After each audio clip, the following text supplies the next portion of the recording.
Welcome to How to Retire on Time, a show that answers your questions about all things retirement, including income, taxes, Social Security, healthcare, and more.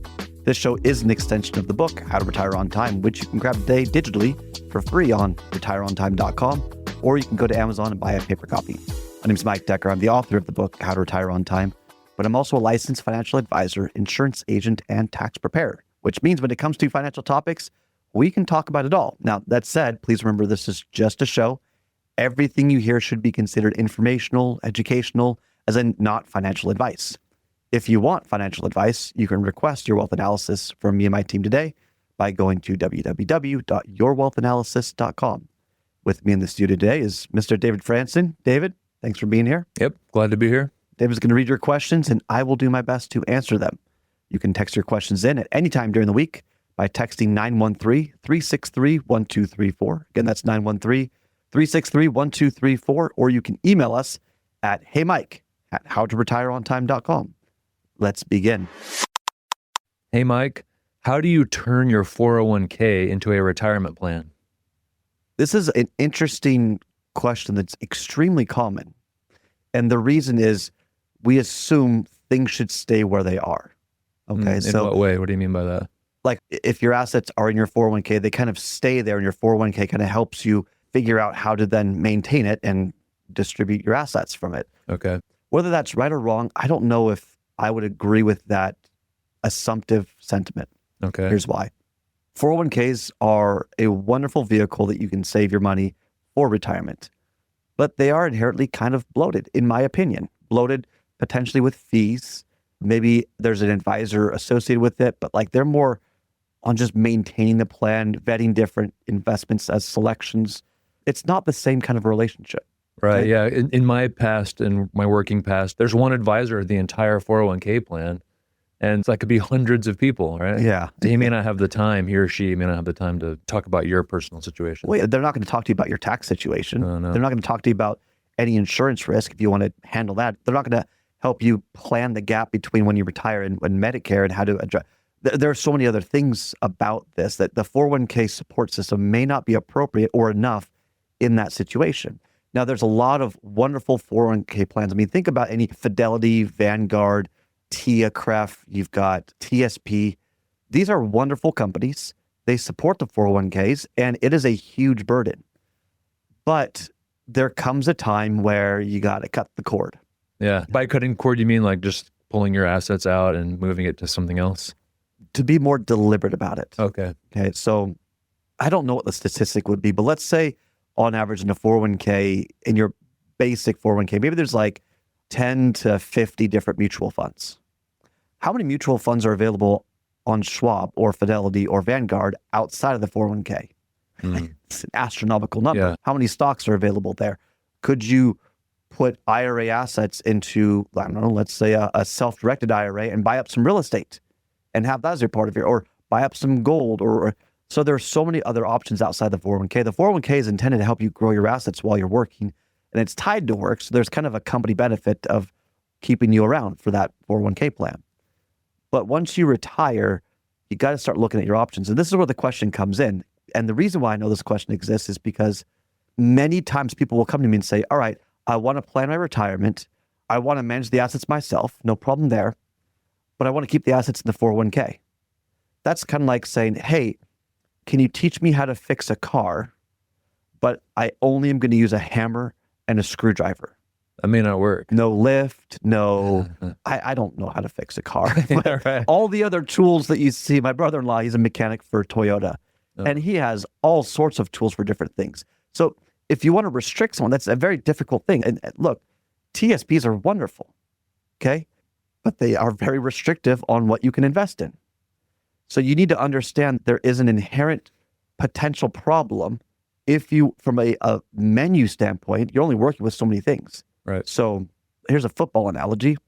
Can you win many football games if you had 5 plays? At some point, the other team's probably going to figure it out. You'd be very predictable, yeah. Now, I'm not saying Mr. Market's trying to get you, but you get the idea. So the question is, okay, once you want to retire, how do you turn your 401k into a retirement plan? Well, the first thing is to leave it in your 401k. Don't move it. Okay. And the reason is If you're going to retire before 59 and a half, let's say you retire at 50 years old or 55 years old or 56 years old, you may need to keep some of your assets in the 401k because of the rule of 55. The rule of 55 is an IRS code that says if you retire after 55 years old and you keep assets in your 401k, you can pull funds out under certain situations, certain amounts. There's some nuance with this, but you can pull it out without the 10% penalty. You're just going to pay taxes on it. Okay. You need to make sure you keep those funds in there in case that's your situation. Now, if you're past 60 years old, then maybe it's not that big of a deal if you roll it over or not. So that's the first line. You just figure out how much money you have in your pre-tax part of your 401k and your after-tax part of your 401k.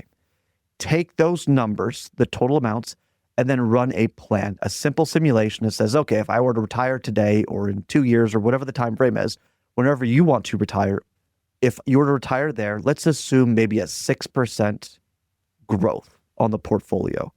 Why 6%? Is that the right amount? It's a good starting point. I think the average portfolio grows at 6.1% if you look at like a stock bond fund portfolio. So it's just middle of the road, simple. And that 6% is over like how many years is that? In perpetuity. It's a nice starting point. Okay, yeah. Some people will lower it. Some people will increase it. It depends on what the portfolio actually is. But again, it's a starting point. You don't want to build a plan around a portfolio. You want to build your portfolio around the plan. So you figure out, when do you want to retire? How many assets are there? If they grow at, let's say, 6%, and then you start playing with your income.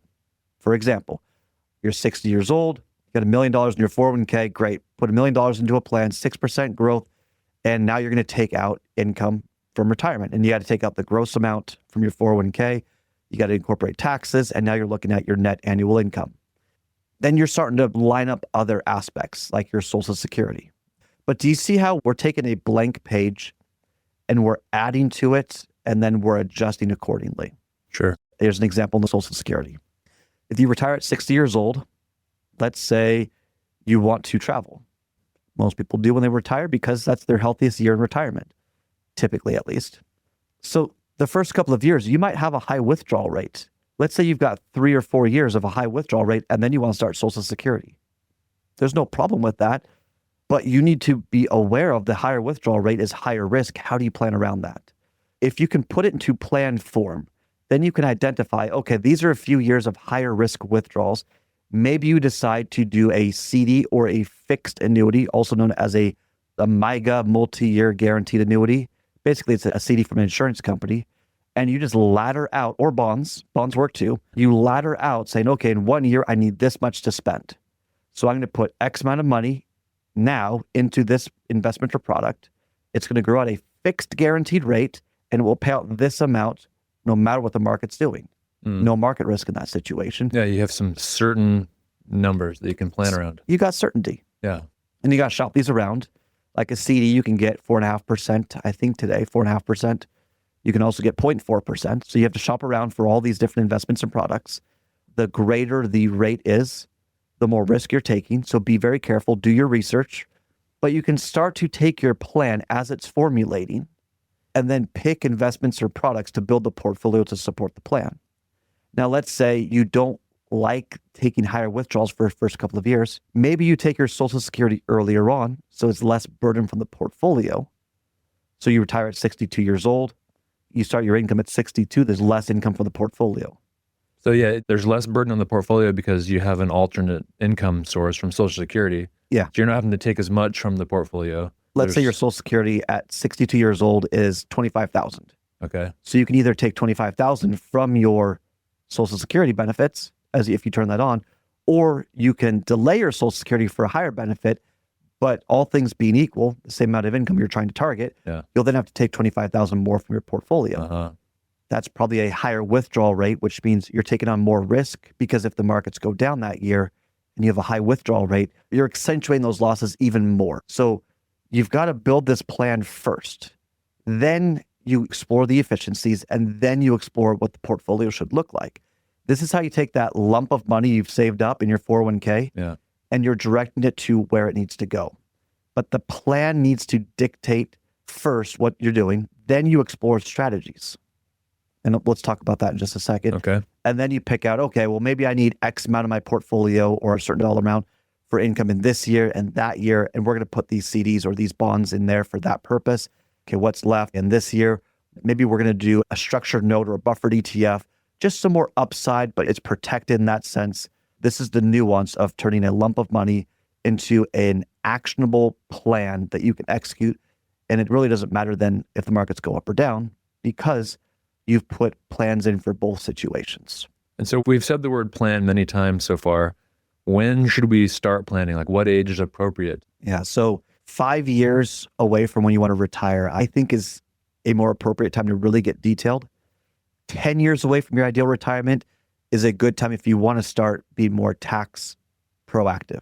Okay. Here's what I mean by tax proactive.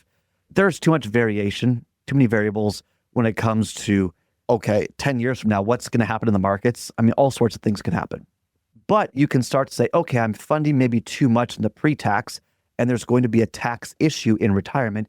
Maybe, based on today's tax rates, I get the matching and focus more on the after-tax part of a 401k or the IRA. Maybe I want to file for Social Security at 70 years old, but I'm 50 years old now. So from 60, and you're going to retire at 60 years old. So 60 to 70, there's a 10-year gap of potential missed benefits. If you were to pass between 50 and 70 years old, that's a lot of money you could miss out. Maybe you want a small life insurance policy, whether it's term, whether it's permanent life. There's a number of ways you could structure this so that in case the unfortunate happens, knowing that the odds are not probable, you're probably going to live, but you just want to take that risk away from you. You can transfer that early death risk to an insurance company, and you could do that through term life insurance. You got to shop around. Hopefully you're healthy.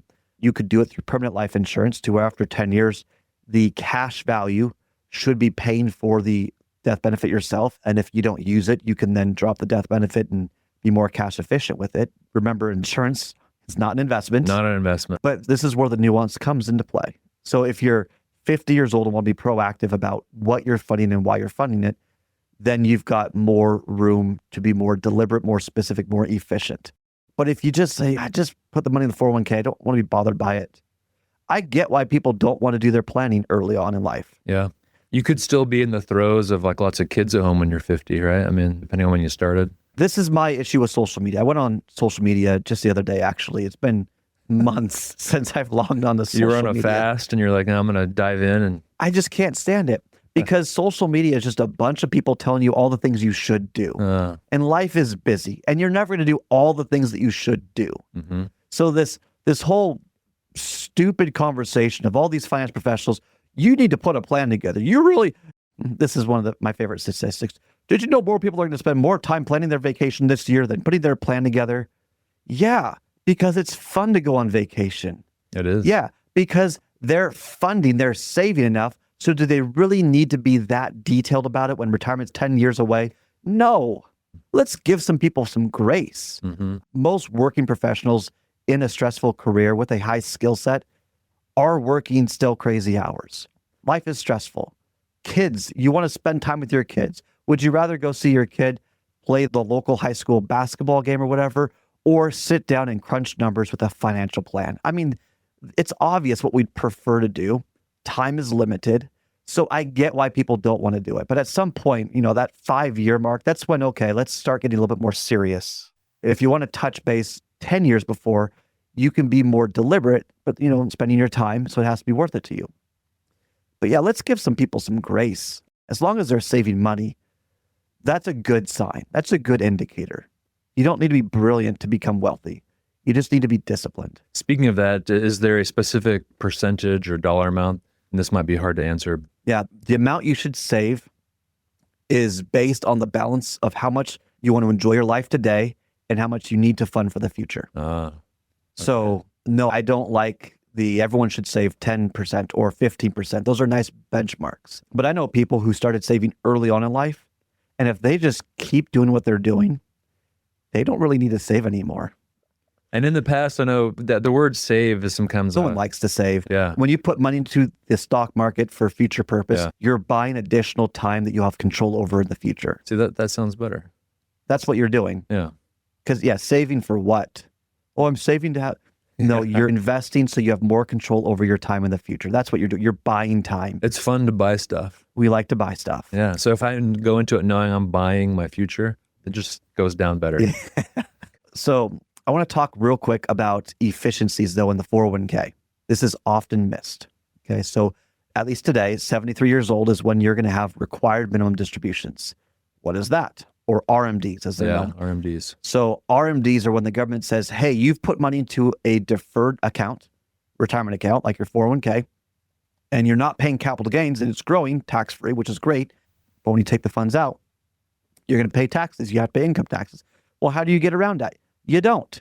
You don't get around it. Well, how do the wealthy do it? They don't. Yeah. Okay. They might facilitate income in different ways, but you have taken income, deferred the income taxes, and put into a retirement account.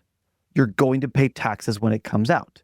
Now, I know there are some fancy mechanisms, maybe we could talk about at a different time, on how to offset paying the taxes, but there's high risk to that. It's very nuanced. But for all intents and purposes, you're going to pay taxes taking this out. And the government says at around 73 years old, we want to force you to take the funds out. So you're going to pay taxes. No problem. I still think it's a sweet deal that we all got. But at 73 years old, you're going to take some out. At 74, you're going to be forced to take a higher percentage out. 75, a higher percentage out, and the percentage gets bigger and bigger. The problem is many times I've seen people have too much in their pre-tax accounts and they're growing it, which is great, but then they're forced into higher tax brackets when RMDs start. Okay. And so a part of this planning is how much should you fund in pre-tax or after tax?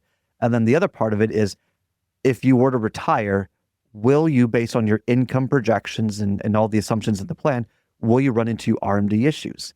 In my mind, having filed tax returns and seen a lot of these problems, is you want to line up so that your RMD, if possible, is roughly the amount of your standard deduction. Why is that?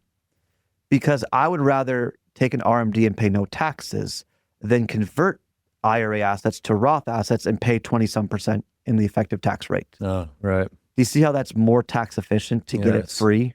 Yes. Because we have the standard deduction.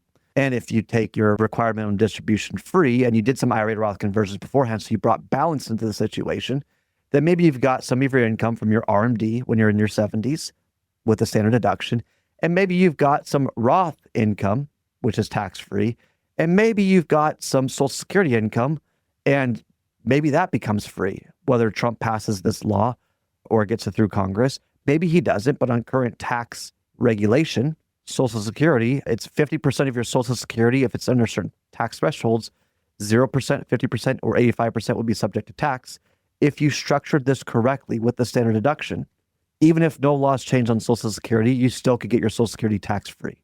This is the planning that you have to do. This is how you take a 401k and you roll it over into an actual plan that's income efficient, tax efficient, it's flexible so you can adjust based on the nuances of your life and how things just change over time. It's how to build, in my opinion, a properly constructed plan with a bunch of strategies for efficiency so you can get potentially more out of your money. And then you can understand, what does the portfolio look like to support all of the above? That's all the time we've got for the show today. If you enjoyed the show, consider subscribing to it wherever you get your podcast. Just search for How to Retire on Time. Discover if your portfolio is built to weather flat market cycles or if you're missing tax minimization opportunities that you may not even know exist. Explore strategies that may be able to help you lower your overall risk while potentially increasing your overall growth and lifestyle flexibility. This is not your ordinary financial analysis. Learn more about Your Wealth Analysis and what it could do for you regardless of your age, asset, or target retirement date. Go to www.yourwealthanalysis.com today to learn more and get started.